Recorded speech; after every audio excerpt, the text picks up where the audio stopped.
Bismillahirrahmanirrahim. Assalamualaikum warahmatullahi wabarakatuh.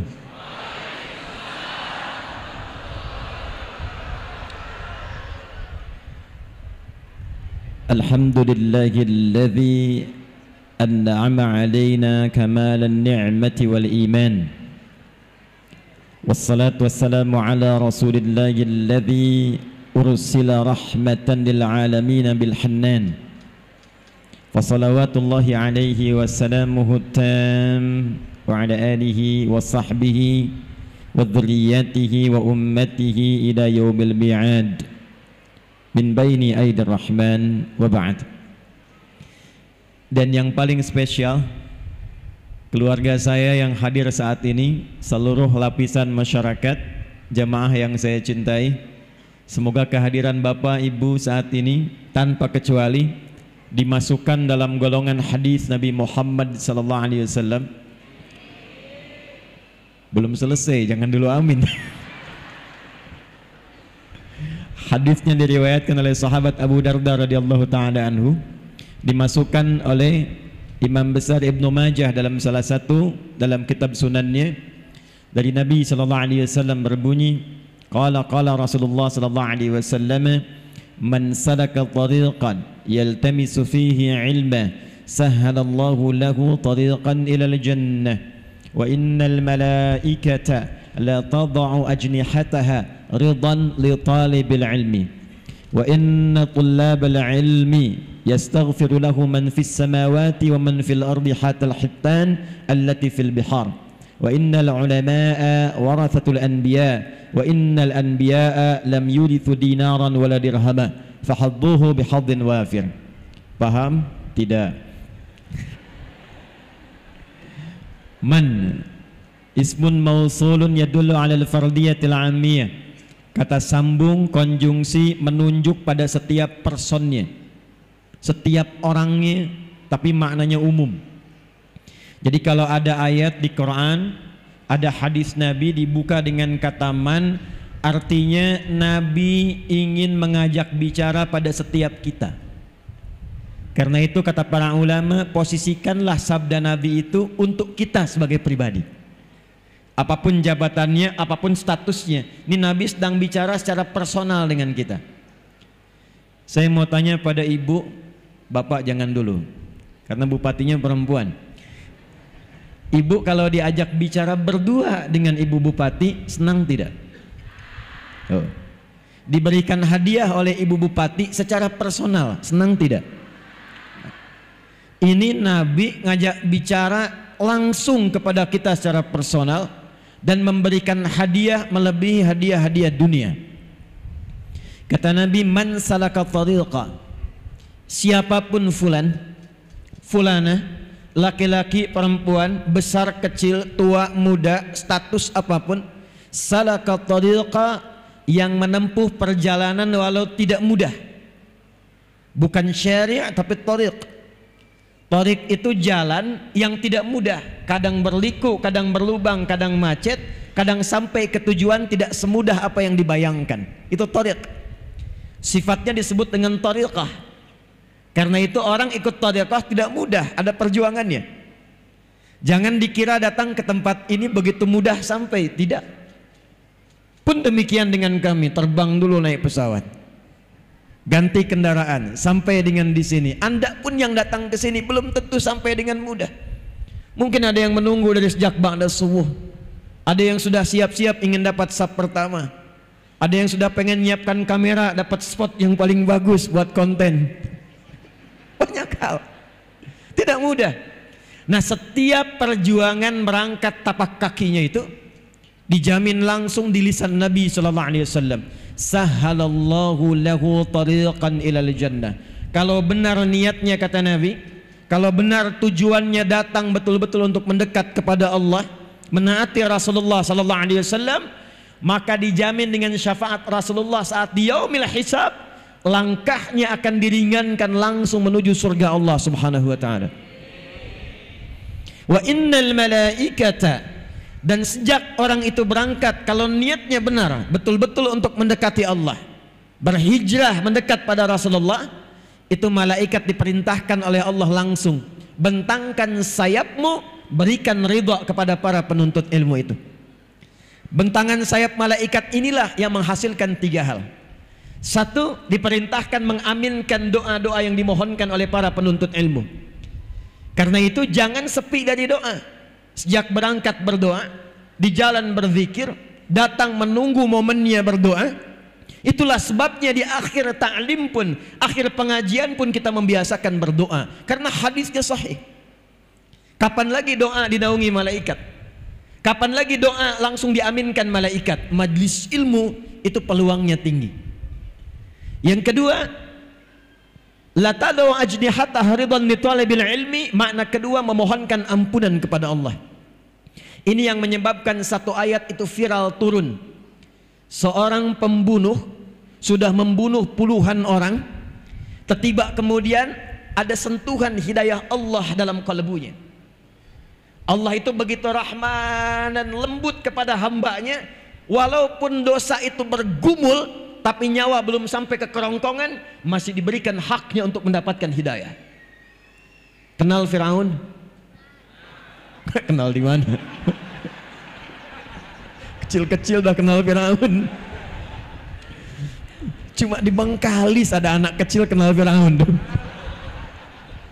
Alhamdulillah. Artinya ngaji nih. Ngaji. Firaun tuh jahatnya luar biasa. Hobinya bunuh orang. Quran surah kedua ayat ke-49. Ngaku Tuhan, ana rabbukumul a'la. Orang sekarang paling keren ngaku nabi. Mudah-mudahan di Bengkalis tidak ada ya Bu ya. Jawa Barat itu ada satu kabupaten, AM dulu pemain bulu tangkis, ngaku nabi. Dibawa sama polisi kita tuh, ditanya, bagaimana bisa jadi nabi? Dia bilang, saya ke Bogor Pak, dapat wahyu. Orang ke Bogor dapat talas, dia dapat wahyu.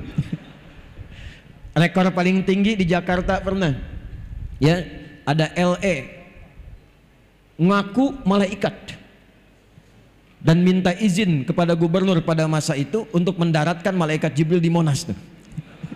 Pernah kejadian, ya tangkap sama polisi kita tuh. Polisi kita luar biasa, jangankan teroris, malaikat tangkap tuh. Alhamdulillah, kita dukung yang demikian. Tapi Firaun ngaku Tuhan, hobi bunuh orang, ngaku Tuhan, kata-kata kasar.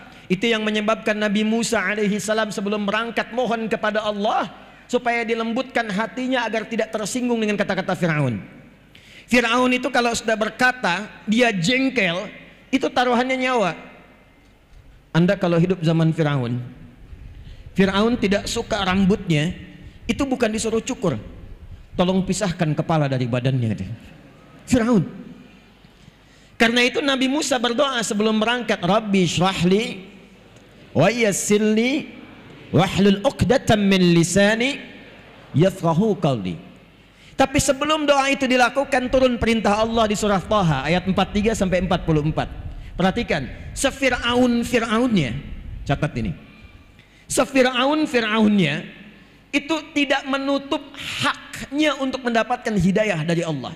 Dengan sifat rahmannya Allah langsung berfirman, idhaba ila fir'auna innahu tagha faqula lahu qawlan layyina la'allahu yatadhakkaru aw yakhsha. Musa dan Harun nggak tanggung, dua nabi ditugaskan hanya untuk memberikan hak hidayah pada orang yang telah menyimpang. Pergilah kepada Firaun, dia sudah keluar dari kewenangan jabatannya. Izin Bu, itu sebabnya nggak disebut namanya, tapi disebut dengan gelarnya. Ada rumus dalam tafsir, kalau di ayat Quran tidak disebutkan namanya secara langsung, tapi disebutkan gelar atau sifatnya, ini memberikan kesan bahwa peristiwa itu mungkin terjadi lagi di masa depan oleh orang-orang yang punya gelar-gelar serupa. Karena itulah datang hidayah untuk meluruskan supaya tidak terjadi di masa depan. Firaun dari kata faraoh artinya raja, yang punya kedudukan, yang memimpin. Maka pesan di ayat ini, hati-hati. Kalau sudah jadi pimpinan, jadi pemimpin, akan ada potensi-potensi godaan untuk keluar dari kewenangan-kewenangan. Kalau menemukan yang seperti itu, bukan dicela. bukan dihinakan, bukan direndahkan. Dahsyatnya Al-Quran mengajarkan, katakan dengan kelembutan. Faqula lahu qawlan layyina. Ingatkan itu raja dengan lembut, dengan halus. La'allahu yatadzakkaru aw yakhsha. Mungkin dengan kelembutan dan kehalusan itu dia sadar ada sesuatu yang dilakukan bukan pada tempatnya. Itulah Islam. Itulah Islam. Tapi yang mau saya katakan, Fir'aunnya masih dapat hidayah. Cuma sayang, dikasih tidak diambil. Itulah manusia. Nah, si pemuda ini membunuh puluhan orang, menghunjam hidayah dalam kalbunya, lalu dia memutuskan untuk mencari ketenangan, mendekat kepada Allah. Konsultasi pada seorang kiai, tuan guru pada masa itu. Maka disampaikan oleh tuan guru itu, yang bisa membimbing Anda bukan saya, tapi syekh di tempat fulan. Maka berangkatlah orang itu, diisi di perjalanan dengan memohon ampunan kepada Allah, menyesali dosa-dosanya. Baru di pertengahan dari jaraknya lebih sejengkal, belum sampai ke tujuan, tiba-tiba malaikat maut datang lebih cepat dari apa yang dia bayangkan. Maka wafatlah di perjalanan itu. Hanya modal istighfar untuk menuntut ilmu, istighfar untuk taubat, berada di pertengahan jarak lebih sejengkal.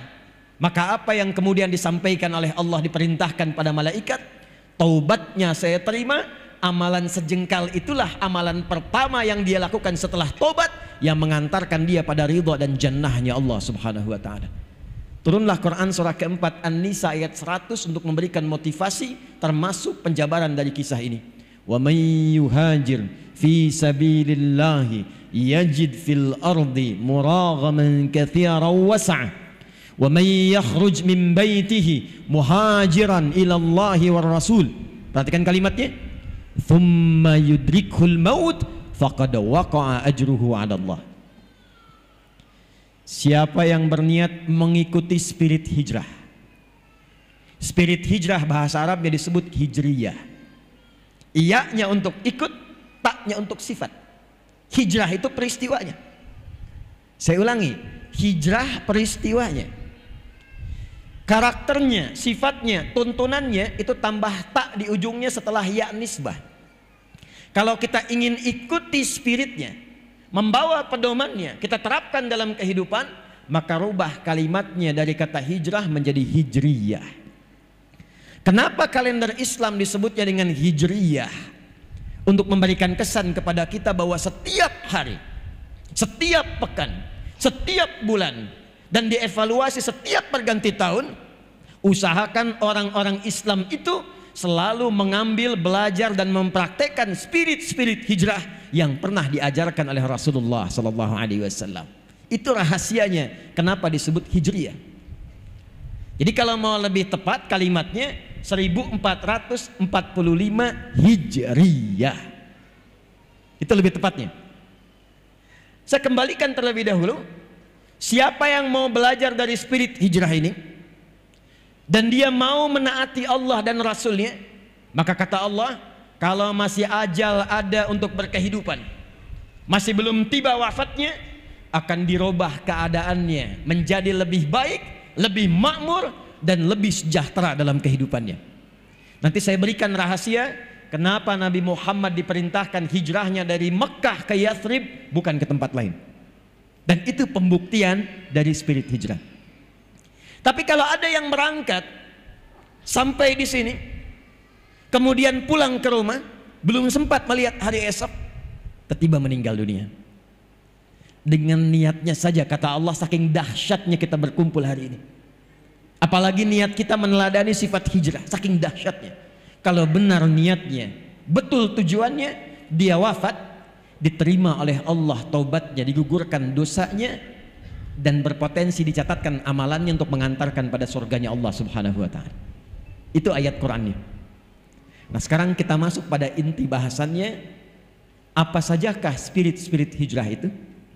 Bagaimana bisa kita terapkan minimal di wilayah Kabupaten Bengkalis ini dengan 11 kecamatan, 200.000 jiwa kurang lebih, potensi zakat malnya bisa 700 sampai 800 juta per bulan nih. Seperti apa kita kemas itu melalui spirit hijrah? Ini yang akan kita mulai pembahasannya di pagi hari ini insya Allah. Jadi yang tadi mukaddimah itu. Baik, saya mau tanya sebentar Bu. Nabi hijrah dari Mekah kemana? Ya, salah. Kompak jawabannya tapi salah. Pak, Nabi hijrah dari Mekah kemana? Yathrib. Ini yang benar. Jadi selama ini kita mendengarnya Nabi itu hijrah dari Mekah ke Madinah itu jadi setelah Nabi ada di sana. Sebelumnya bukan Madinah. Sebelumnya Yathrib. Anak keturunan dari Nabi Nuh alaihissalam yang mengembara sampai di wilayah itu masih kosong, maka pada masa itu orang pertama yang menemukan tempat dinamai dengan nama orangnya. Sebabnya kita menemukan di Palestina ada wilayah Kanaan, ya. Kemudian di wilayah yang tadi disebutkan 400 km dari Mekah kita temukan nama Yathrib, termasuk keturunan Nabi Nuh alaihissalam. Nanti nasabnya sejajar dengan Nabi Muhammad yang juga keturunan Nabi Nuh alaihissalam.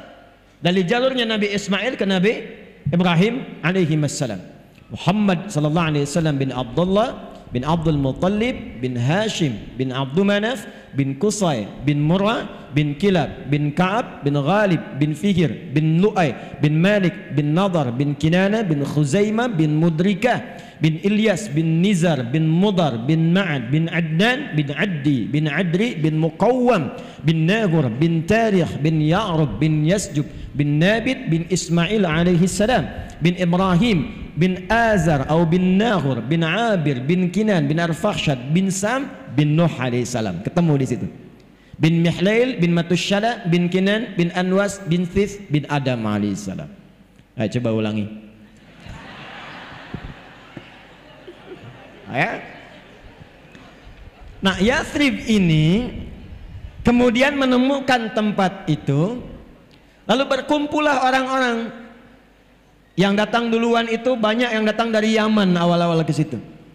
Makanya Yaman kata Nabi itu punya karakteristik pada umumnya lembut karena daerah pegunungan dan banyak pertanian. Memberikan pengaruh secara psikologi orangnya lembut, ramah. Terbawalah ke daerah Yathrib ramah.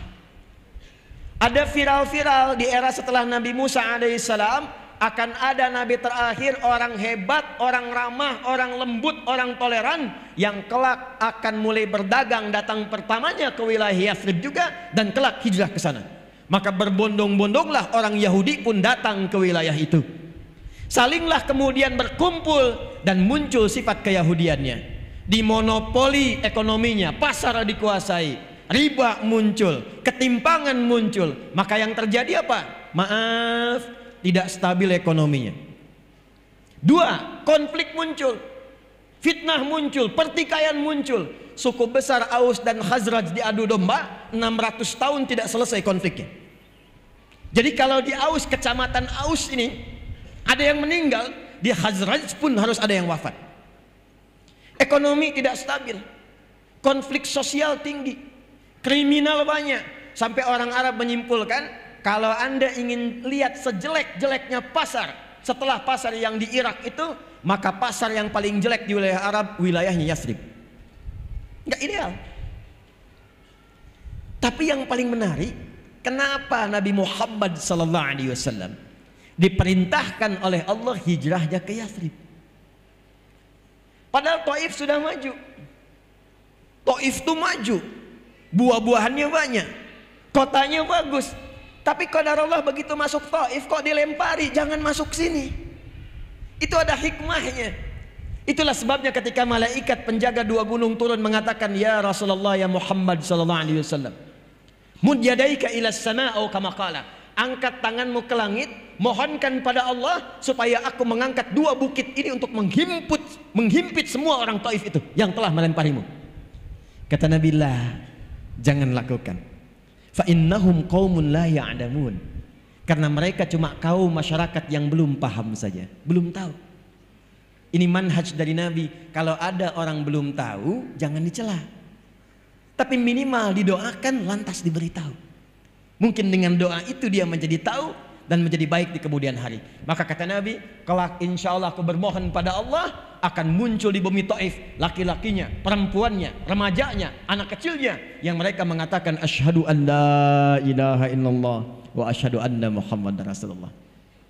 Singkatnya, terjadi peristiwa Isra Mi'raj. Setahun setelah itu langsung berangkat ke Yathrib. Ini yang akan kita terangkan, ini yang akan kita bahas. Nabi dalam waktu singkat, kalau sekarang dibawa ke Indonesia 2 periode kepemimpinan lah Bu ya. Ya, 5 kali 2 10 tahun itu cuma 10 tahun yang tadinya terbelakang, tidak punya peradaban, konfliknya tinggi, ekonomi tertinggal, segalanya nggak nampak ideal, tiba-tiba berubah jadi suasana kota yang mencerahkan dan viral di antara Arab. Kalau mereka bertanya, mana pasar yang paling bagus? Itu tuh Madinah. Suasananya sudah berubah jadi kota. Mana orang yang paling jujur? Ada di sana, Madinah. Dari suasana terbelakang jadi suasana kota yang menginspirasi, yang mencerahkan. Dalam bahasa Arab, kota yang menginspirasi, mencerahkan disebut dengan Al-Madinah Al-Munawwarah. Itulah sebabnya diabadikan nama ini sampai dengan saat ini untuk memberikan pesan. Siapa yang ingin belajar menata kota yang tadinya terbelakang, mungkin tidak dikenal, mungkin belum ada pengetahuan yang hebat, mungkin belum stabil ekonominya, maka belajar dari spirit hijrah. Kalau benar dipraktikkan, maka dia bisa menjadi seperti kota-kota yang pernah dijelajahi oleh sahabat. Tidak ada satupun sahabat yang belajar dari kurikulum ini, menginjakkan tapak kakinya di setiap tempat, kecuali tempat itu maju. Lihat Andalus, Iberia, Spanyol, Portugal. Itu sebelum Ronaldo lahir.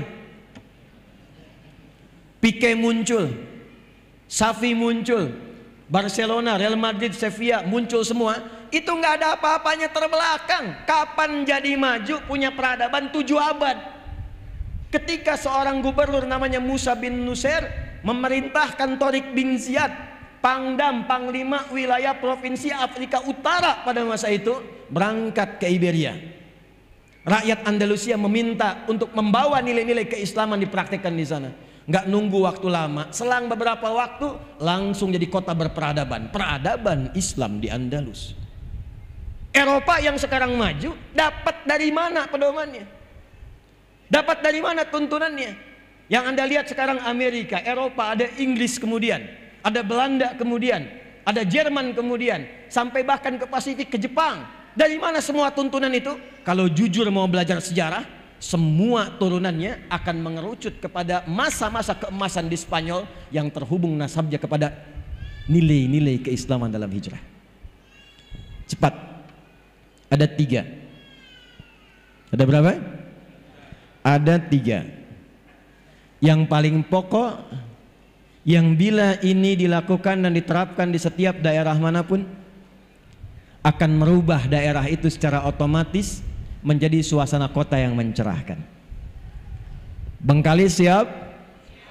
Bengkalis siap? Takbir. 1. Tidaklah Nabi datang ke Yathrib sebelumnya beliau telah melakukan mitigasi dan riset, bahkan dibimbing oleh wahyu. Ini Bu, yang paling penting ketika diangkat menjadi bupati, berpartner kemudian juga dengan DPRD-nya, Forkompindanya, diriset mitigasi. Bagaimana karakter wilayahnya 11 kecamatan 200.000. Apa kecenderungannya? Bagaimana keadaannya? Bagaimana interaksi sosialnya? Maka ketika Nabi menemukan ada konflik yang dengan konflik itu tidak pernah menyebabkan stabilitas, sulit melakukan pembangunan, yang pertama dilakukan mempersaudarakan semua elemen yang ada di Yathrib itu, sehingga semuanya mendapatkan suasana tenang, bahagia dan cair. Maka yang beliau lakukan dan tercatat dalam sejarah, akha bainal muhajirin wal ansar, akha bainal aus wal khazraj. Ternyata di Madinah ada pribumi, ada pendatang. Saya tanya, di Bengkalis ada pribumi tidak? Ada. Ada pendatang tidak? Jangan ada kesenjangan. Karena setelah Nabi datang nggak ada lagi istilah ini muhajirin, ini ansar. Cuma sifat saja. Yang ada adalah ahlul Madinah. Baik ada pendatang, bagus. Baik ada pribumi, bagus. Ketika kemudian keduanya dipersaudarakan dan sepakat dengan visi yang sama, bangun Bengkalis, makmurkan Bengkalis, sejahterakan Bengkalis, dan niatkan dengan niat yang benar. Itu modal dasar untuk membangun suasana kota. Dan hebatnya orang pribumi sampai disebut Ansor pada masa itu, ini dahsyatnya. Ansor itu mau menolong sedalam-dalamnya, saking dalamnya yang dimiliki pun bisa dibagi. Yang dimiliki bisa dibagi. Nih Pak, tidak ada sahabat Nabi dari Mekah datang kehausan kecuali dijemput oleh orang yang bawa minuman. Ada orang lapar dijemputnya oleh orang yang bawa makanan. Yang dahsyat apa? Ini saya mau cerita sedikit saja. Ibu pernah dengar namanya Abdurrahman bin Auf? Kaya tidak? Tuh, sudah salah lagi deh. Saya tanya deh antum yang ikhwan. Abdurrahman bin Auf tuh kaya tidak? Tidak. Tidak. Kurang lengkap informasi sejarahnya itu. Abdurrahman bin Auf itu seorang sahabat tapi tidak kaya. Beliau itu sahabat yang kebangetan kayanya. Kaya itu baru level 1. Kaya itu biasa. Level 2-nya kaya banget. Level 3-nya kebangetan kayanya. Saya bulan lalu qadarullah dianugerahi honoris causa. Itu honoris causa yang paling serius, makanya saya terima. Beberapa negara banyak menawarkan, saya tidak menerima. Tapi di Universitas Muhammadiyah Jakarta ini itu begitu ketat, begitu menantang, sehingga sepanjang perjalanan sejarah kampus cuma 2 orang yang dapat honoris causa. Satu Insinyur Soekarno, presiden pertama. Yang kedua Adi Hidayat.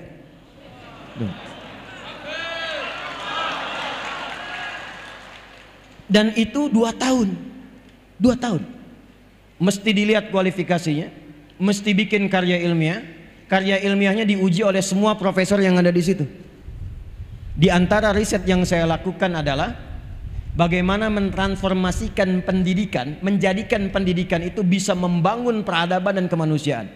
Salah satu inti risetnya meriset tentang perubahan orang Islam sebelum hijrah dengan setelah hijrah. Saking kaya bangetnya Abdurrahman bin Auf, kebangetan kayanya, saya konversi nilai kekayaannya. Kalau dulu dikonversi ke sekarang, itu jumlahnya sekitar 72.000 triliun. Elon Musk itu baru turun hartanya dari 3.000 jadi 2.800. Jeff Bezos cuma 1.800. Orang paling kaya sekarang 3.000 triliun. Abdurrahman bin Auf 72.000 triliun. Kebangetan gak tuh? Utsman bin Affan itu hampir 50.000 triliun. Bahkan di antara asetnya masih ada sekarang setelah 15 abad. Anda kalau nanti umrah atau haji ke Madinah, saya doakan yang belum berangkat insya Allah berangkat ya. Ya, tidak cukup dengan amin, nabung ya. Nabung. Nanti ke Madinah itu ada hotel. Hotelnya namanya Wakaf Utsman bin Affan. Punya hotel setelah 15 abad, orangnya nggak ada. Investasinya cuma beli sumur plus beberapa kebun, diwakafkan karena dulu dimonopoli Yahudi. Sekarang oleh pemerintah Saudi dialihfungsikan jadi hotel, hasilnya disimpan di tabungan atas nama Utsman bin Affan, disedekahkan untuk umat Islam seluruh dunia. Orangnya nggak ada, punya tabungan di bank Saudi. Ini orangnya ada, belum tentu punya tabungan. Gimana bisa begitu? Kebangetan nggak tuh? Kebangetan. Jadi kalau ada orang kaya baru kaya, ya. OKB orang kaya baru, OBK orang baru kayanya, kaget jadinya. Ya, itu belum ada apa-apanya. Jalan-jalan pakai emas 2 kilo misalnya kan, itu belum apa-apa Bu. Dicek imitasi. Pakai mobil kayak yang bagus, Lamborghini, dicek minjem. Ya, cuman endorse. Itu belum masuk levelnya, yang dulu kayak beneran. Tapi kapan itu terjadi? Ternyata setelah hijrah. Setelah hijrah. Nah, yang ingin saya ceritakan, Itu beliau itu saat memilih hijrah nggak mudah. Orang Quraisy mengatakan, lihat kalimatnya, kalau engkau ingin berangkat hijrah ke tempat yang Muhammad tuju SAW, silahkan berangkat. Kami nggak akan ganggu, nggak akan persekusi, bahasa sekarangnya nggak akan eksekusi. Cuma harta yang ada di kamu sekarang kami rampas, silahkan berangkat dengan pakaian yang melekat di badan saya. Orang Quraisy ingin menunjukkan pada masyarakat kalau hijrah itu jatuh fakir, hijrah itu terhina, hijrah itu tidak akan pernah sukses. 400 km kurang lebih harus ditempuh dari Mekah ke Yathrib, jalan kaki, jangan harap ada kendaraan seperti sekarang, belum tentu selamat. Saya tanya bapak dah, bapak kalau disampaikan pilih mana, hijrah berangkat dari sini misal harus jalan ke Bekasi, atau tinggal di sini di Kecamatan Mandau dengan segala fasilitas yang luar biasa, mobil mewah, rumah megah, harta banyak, atau tinggalkan semua itu untuk mendapatkan hidayah Allah, pakai pakaian melekat di badan saja ke Bekasi, pilih tinggal atau berangkat?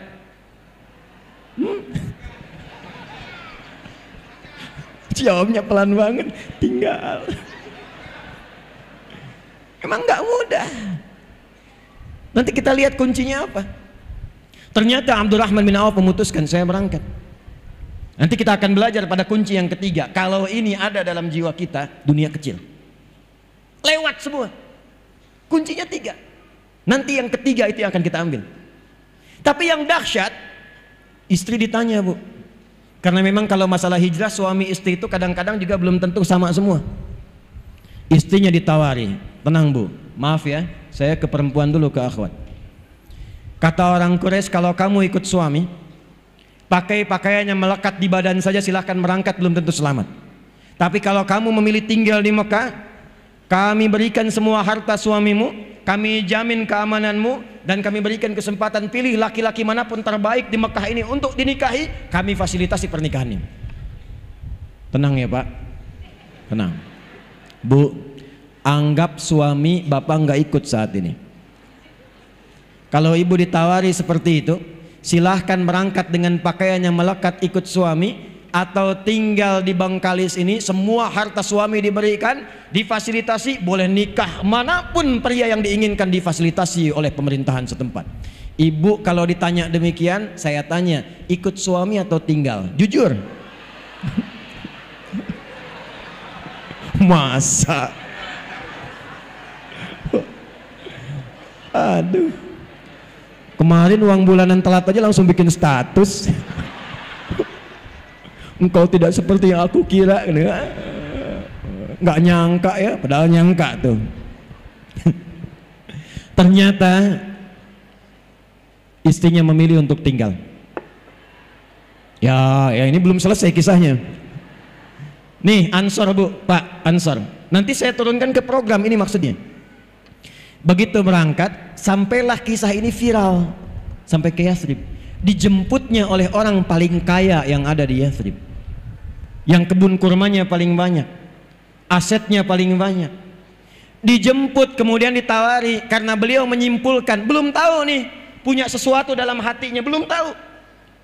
Beliau menyimpulkan kalau orang pernah kaya tiba-tiba jatuh fakir, maka akan kesulitan mengelola gaya dan karakternya, karena umumnya apa yang dimiliki seperti itu gayanya. Kalau cuma sepeda, naiknya naik angkot, turunnya kan menunduk tawaduk, setelah itu sedekah. Udah punya mobil bagus, pakai jas, gayanya kan beda, buka pintu aja udah nggak bisa, udah lain. Nah itu rumusnya dalam fisika bab gaya, F1 sama dengan F2, apa yang masuk itu yang keluar. Tapi kan belum selesai, ada namanya hukum Pascal, hukum tekanan. F berbanding lurus dengan P, gaya berbanding lurus dengan tekanan. Semakin banyak gaya, semakin tertekan hidupnya. Itu yang menyebabkan orang banyak gaya itu banyak tekanannya, padahal kredit mobilnya. Ya, itu yang menyebabkan goncangan di kehidupan public figure. Ya, kalau nggak ada bimbingan yang tadi, disimpulkan jangan-jangan sahabat saya begini. Sahabat, tawarannya sederhana. Akhil karim, saudaraku yang mulia, kama qala, sami'tu annaka kunta ghaniya. Saya dengar Anda pernah kaya. Kalau pengen kaya lagi, khudh nisfa mali, ambil setengah kekayaan saya. Bukan main-main. Saya dengar Anda ditinggalkan istri dan keluarga. Kalau pengen nikah lagi, pilih perempuan paling cantik di Yathrib ini, sekalipun keluargaku, aku fasilitasi pernikahannya. Gantian ya Bu. Tenang. Ini wajahnya udah nunggu masalahnya. Kalau antum para ikhwan ditawari demikian, ketemu orang mengatakan, kalau pengen kaya, ambil setengah kekayaan saya. Kalau pengen nikah lagi, saya fasilitasi dengan siapapun, dan pilih yang paling sesuai menurut Anda. Pertanyaan saya, anggap istri nggak ikut. Kalau antum ditawari demikian di posisi Abdurrahman bin Auf, antum memilih diterima atau tidak ditolak sama sekali? Sebab saya percuma tawarin ditolak juga, saya tahu jawabannya. Karena belum mantap nih yang dimiliki Abdurrahman bin Auf itu dalam jiwanya, yang dilatih oleh Nabi, yang nanti kita akan bahas. Begitu ditawari, kata Abdurrahman bin Auf, jazakallahu khair, atau kama qala, semoga Allah berikan pahala kepada Anda. Kalau ada yang menawari kebaikan, sekalipun kita tidak bisa mengambilnya, minimal doakan dalam kebaikan lagi. Arini ainal aswaq, cukup tunjukkan kepadaku di mana pusat bisnisnya, di mana pasarnya. Cuman dalam 2 tahun mempraktekkan apa yang Allah kemudian bimbingkan lewat Rasulullah, berubah jadi orang terkaya nomor 3 di Yathrib. Cuma dalam 3 tahun menjadi orang terkaya nomor 1 di Yathrib, dan jadi orang paling hebat di masanya dalam hal kekayaan. Apa yang dicontohkan oleh Nabi, mempersaudarakannya itu Bu, Pak. Maka bagaimana cara prakteknya? Saya pernah menyampaikan rumusan ini di beberapa kota, kabupaten dan provinsi di Indonesia, dan hasilnya cukup signifikan. Bu, Pak, pemangku kepentingan, ada hadis Nabi memberikan isyarat akan tiba satu masa, pasar-pasar itu diaksesnya akan sangat cepat sekali. Bahasa kitanya akan muncul era digitalisasi. Pada masa itulah terjadi, kata Nabi, taqarrubul zaman. Masa itu begitu singkat, setahun kayak sebulan, sebulan kayak sepekan, sepekan kayak sehari, sehingga semua cepat, mudah diakses. Sekarang saya ceramah, sekarang bisa diakses di Amerika, sekarang bisa diakses di Saudi Arabia, cepat sekali. Maka manfaatkanlah teknologi itu buat program, contohnya Amin Ansor Muhajirin. Mitigasikan 11 kecamatan, siapa yang sudah matang masuk kualifikasi Ansor. Klasifikasikan kelas menengah ke bawah itu dalam klasifikasi Muhajirin. Bikin aplikasi, masa nggak ada yang bisa satupun 200.000 orang? Hire seorang datang, bikinkan aplikasi. Dari situ buatkan tagline-nya Amin Ansor Muhajirin. Masukkan ke aplikasinya, jadikan kemudian persaudaraan setiap kecamatan itu. Kalau ada satu desa membutuhkan sesuatu, tinggal masukkan aplikasi. Di sini butuh pengeboran air. Siapa dari kalangan Ansor yang kira-kira ingin terlibat di dalamnya? Itu tanpa harus menggunakan anggaran belanja daerahnya. Setiap orang bisa tergerak untuk membantunya. Karena semua manusia punya fitrah. Jadi kalau satu butuh kompor, tidak harus minta bupati. Begitu viral, muncul, akan datang yang lain. Saya bagian kompornya. Yang satu mengatakan, saya bagian berasnya. Itu rumahnya akan rubuh. Kita ingin punya gerakan untuk perbaikan rumah. Viralkan, sebengkalis muncul. Jadi Ansor Muhajirin. Kalau semua ini dipersaudarakan dan dilatih dalam sholat berjamaah, dilatih dalam sholat berjamaah, demi Allah saya katakan kuat safnya itu. Itulah Hijriyah. Jadi satu Al-Muharram itu bukan datang, ngundang penceramah kadang-kadang yang kondang, ceramah, dengar, pulang. Bukan sekedar itu. Begitu banyak yang dikeluarkan, persiapan, kadang anggaran, kadang biaya, kadang pikiran. Kalau kita nggak dapat apa-apa, rugi. Pulang dari sini siap bersaudara? Siap. Awas jangan sampai sholat tapi nggak kenal siapa yang ada di sampingnya. Itu nggak diinginkan. Makanya disebut jamaah. Jamaah. Nggak, jamaah itu apa? Jamaah itu sifatnya disebut al-jumu'ah. Akar katanya al-jam'u. Al-jam'u itu duduk, kenal antar yang duduk, saling memperhatikan di antara yang duduk. Itulah al-jam'u. kumpulannya disebut jamaah. Makanya nggak ada di zaman Nabi orang datang ke masjid dengan jamaah, sholat jamaah, mengaji jamaah, itu kecuali kenal siapa yang datang, tahu kebutuhannya. Nggak ada orang ke masjid kehausan, ketika pulang itu selesai dahaganya. Nggak ada orang lapar masuk masjid, ketika pulang selesai urusan dapurnya. Itulah jamaah. Saya membayangkan kalau ada dalam satu masjid setiap pekan bahkan Jumatan, setiap hari bahkan kemudian merangkat. Di situ ada dokter, di situ ada jamaah yang lain. Ketika ada satu pasien merasakan sakit atau di antara keluarganya nggak sanggup ke rumah sakit, bertemu dengan dokter, konsultasi, diberikan resep saat itu juga. Selesai. Ada orang nggak punya pekerjaan, datang kemudian orang yang Allah berikan amanah kepadanya kelebihan dari usahanya, konsultasi, diberikan jalan untuk mendapatkan lapangan pekerjaan. Itulah jamaah. Itulah sebabnya setelah dipersaudarakan, Nabi menerapkan hukum kedua. Bangun tempat persatuan yang bernama masjid. Apa namanya? Maka disinilah perannya datang. DMI, MUI, Basnas. Datang semuanya, buat mitigasi, jangan sekedar jadikan masjid hanya untuk tempat sholat saja. Zaman Nabi, masjid tempat solusi, tempat bersatu, tempat ta'aruf, kenal, jadi tahu siapa yang hadir di sampingnya. Jangan sampai jamaah tapi nggak kenal siapa yang di sampingnya, nggak tahu siapa yang datang, nggak kenal tetangganya. Itu bukan jamaah namanya. Itulah Islam. Itulah Islam.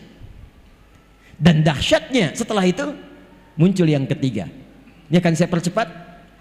Nabi perhatikan bagaimana caranya supaya masyarakat tidak gelisah urusan dapur. Alladzi at'amahum min ju'.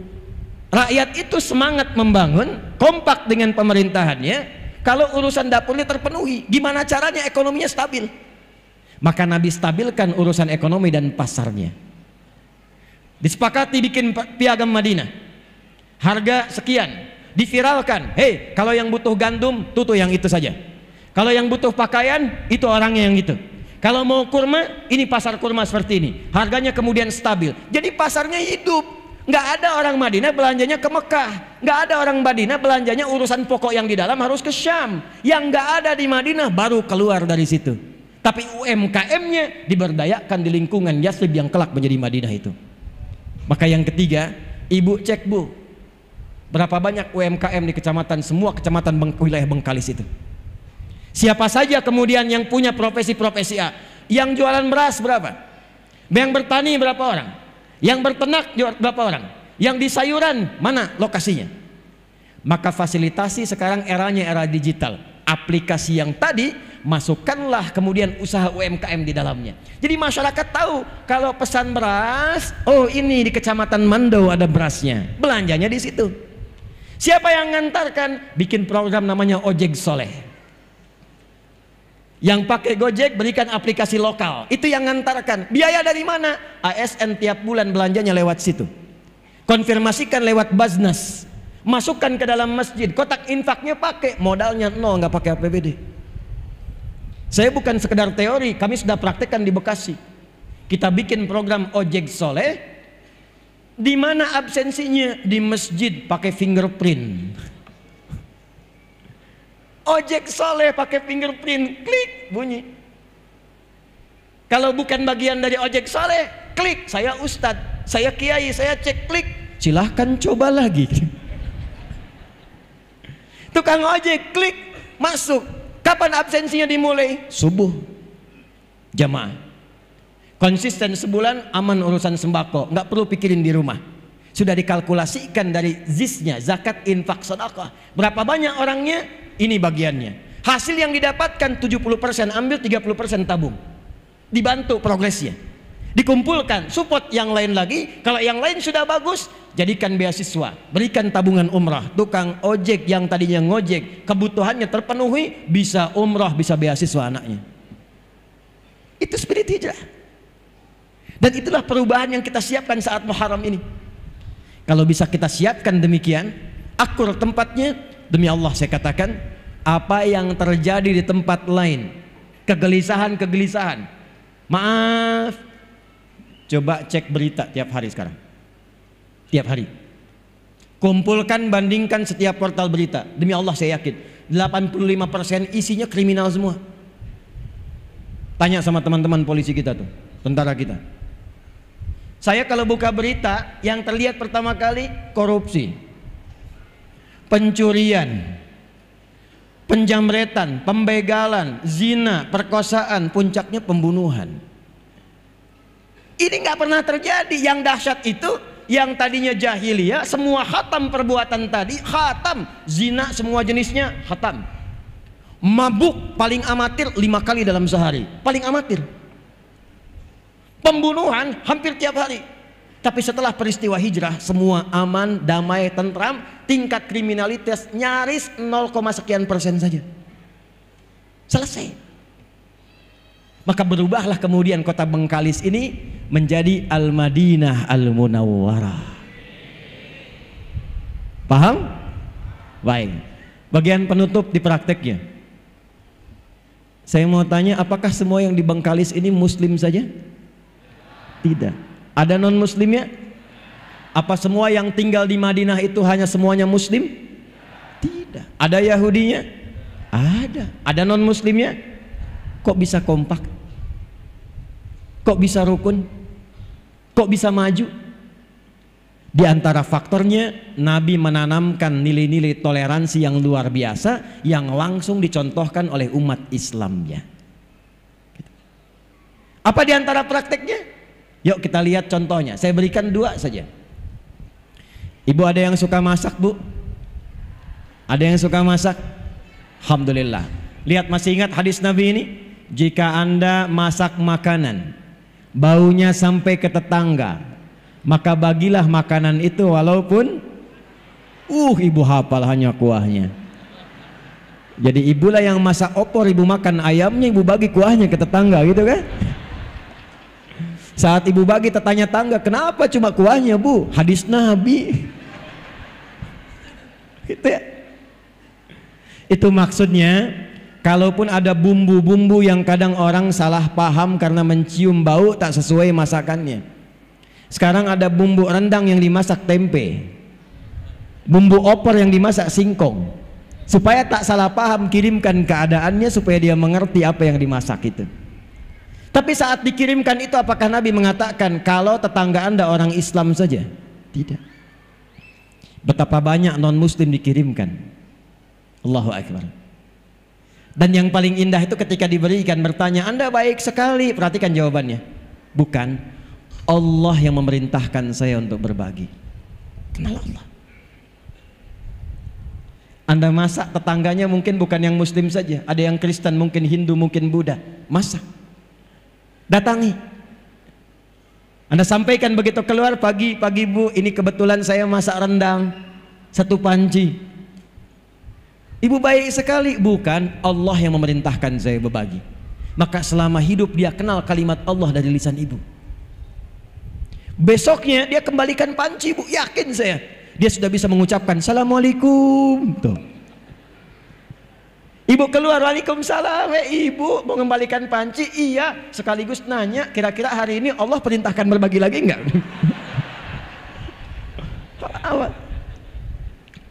Antum pernah dengar hadis tentang tanaman? Kalau Anda punya tanaman, buahnya kemudian ya merayap ke wilayah tetangga, maka hakun mustarak, buahnya milik bersama. Pertanyaan saya, dipraktekkan enggak? Punya mangga, bagian buahnya itu sebagian ke tetangga. Itu hak Anda dan hak tetangga. Kalaupun dia non muslim, datangi, sampaikan, ketuk pintunya. Saya mau ngasih tahu, apa Pak? Itu ada buah mangga. Oh iya, punya Bapak kan? Betul, saya yang punya pohonnya. Tapi buahnya itu kebagian wilayah pekarangan Anda. Daunnya jatuh ke tempat Anda. Anda yang melihat matangnya. Jangan sampai Anda membersihkan daunnya, kami yang matan buahnya. Itu adalah hak kita bersama. Kalau ingin ambil, ambil. Jangan pernah bertanya pada saya, karena itu hak bapak dan ibu juga. Dia tanya, dari mana ketentuan itu? Allah yang memerintahkan kami berbagi. Kenal Allah. Nikmat. Tapi kadang dia nggak tahu kalau tumbuhan beda dengan hewan. Besoknya ayam bapak main ke pekarangan dia.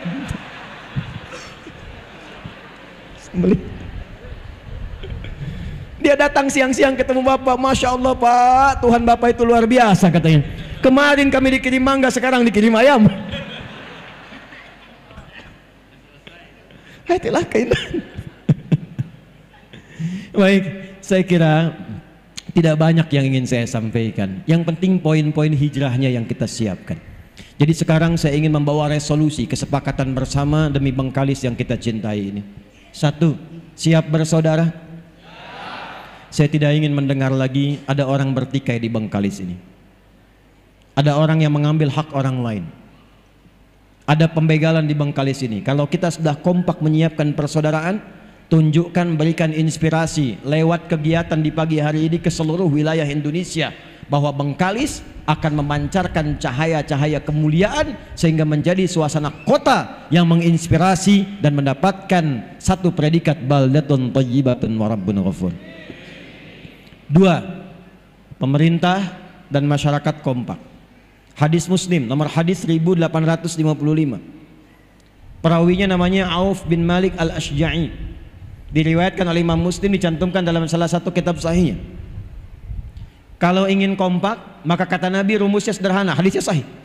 Khiyaru a'immatikum man tuhibbunahum wa yuhibbunakum wa tusalluna alaihim wa yusalluna alaikum.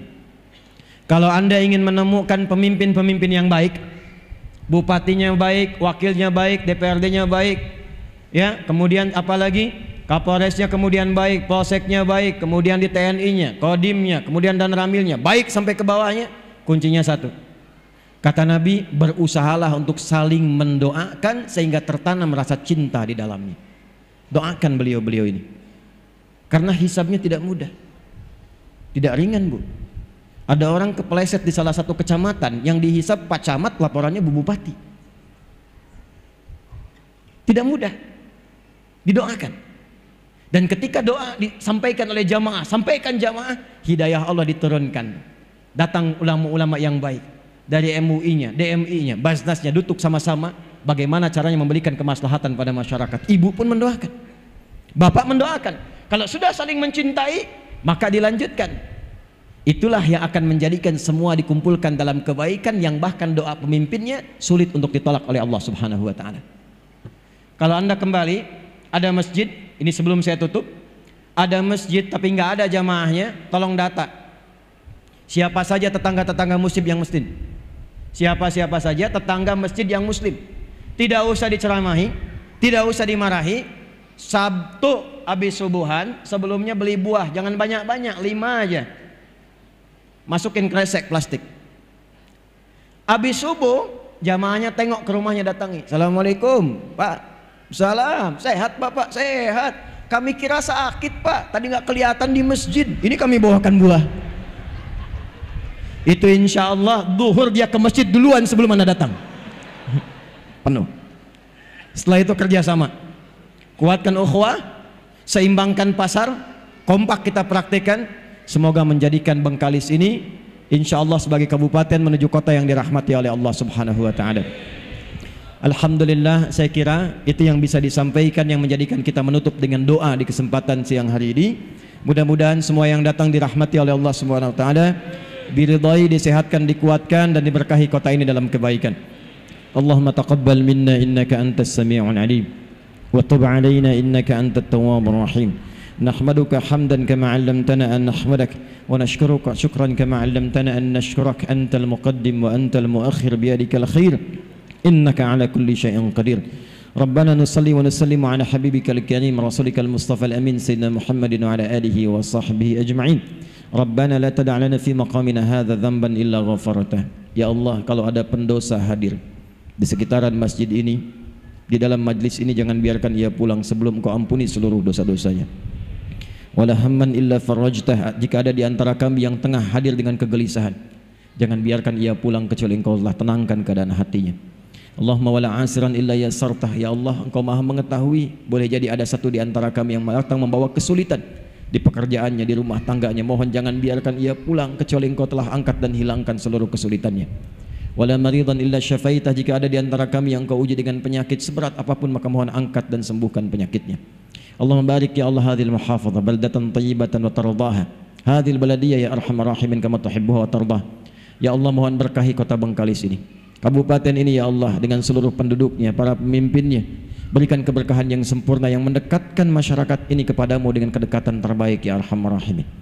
Allahumma ya rabbal alamin ati anfusana taqwaha wa zakkiha anta khairu man zakkaha anta waliyuha wa maulaha alif baina qulubina wa jannibna minat tafruqah. Ya Allah, lembutkan hati kami untuk bersatu dalam kebaikan, jauhkan kami dari perpecahan. Mohon jaga negara kami Indonesia ya Allah dalam keadaan bersatu, baik, tercerahkan, makmur seperti yang Engkau ridai. Jauhkan kami dari perpecahan ya Allah yang menuju pada keterpurukan. Ihfadz ya Allah ulama'ana waj'alhum mukhlishina lakad-din. Ya Allah, mohon jaga dan berikan hidayah pada para ulama kami, tuan guru kami adalah ikhlas dalam berdakwah, mencerahkan, menyatukan umat, mengajarkan kebaikan-kebaikan yang mendekatkan kepadamu dan Rasulmu sallallahu alaihi wasallam. Rabbana atina fid dunya hasanah wa fil akhirati hasanah wa qina adzabannar. Wa sallallahu ala sayyidina Muhammad wa ala alihi wa sahbihi ajma'in. Wa akhiru da'wana subhanakallahumma wa bihamdika asyhadu an la ilaha illa anta nastaghfiruka wa natubu ilaik. Walhamdulillahi rabbil alamin. Karena ibu tadi menutup dengan pantun, maka saya harus jawab pantunnya. Bilang cakep ya. Alhamdulillah. Aura kasih jalan-jalan beli kue lapis. Terima kasih sudah diberi kesempatan hadir di Bengkalis. Assalamualaikum warahmatullahi wabarakatuh.